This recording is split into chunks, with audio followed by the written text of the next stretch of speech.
তবে অর্থটা এক ব্যাংক থেকে আরেক ব্যাংকে ট্রান্সফার করা কিংবা ঝুঁকিপূর্ণ ব্যাংক থেকে ট্রান্সফার করা, আমি বলবো যে এটা ভালো উদ্যোগ। এবং আমাদের আমাদের আমি যখন শ্রম ও কর্মসংস্থান মন্ত্রণালয়ের দায়িত্বে ছিলাম, আমাদের একটা আপনারা জানেন যে আগের সরকারের সময় শুধুমাত্র ভালো সম্পর্কের প্রেক্ষিতে একটা থার্ড গ্রেড ব্যাংকে প্রায় 400 কোটি টাকা রাখা ছিল, এবং ওইখান থেকে একটা বড় অংশের টাকা আমরা কখনো পাবো কিনা আমরা জানি না।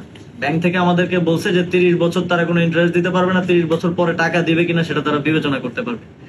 তো সরকারের এই যে প্রায় 200-250 কোটি টাকার মতো ওইখানে লস হলো, কারণ কি? কারণ হচ্ছে একটা ঝুঁকিপূর্ণ ব্যাংকে রাখা। তো এটা আমি শুধু বিসিবি না, অন্য যে কোনো প্রতিষ্ঠান, সরকারি যে কোনো সংস্থা, সবাইকেই, কারণ আপনারা জানেন যে অনেক ব্যাংক খাতকে যেভাবে ধ্বংস করা হয়েছে, এই সরকারের অর্থ তো জনগণের অর্থ, এই জনগণের অর্থ যাতে করে ভালো যে ব্যাংকগুলো আছে, এ গ্রেডের ব্যাংক আছে, বাংলাদেশ ব্যাংকের একটা মার্কিং আছে আপনারা জানেন, সেই ব্যাংকগুলোতে রাখার আহ্বান থাকবে।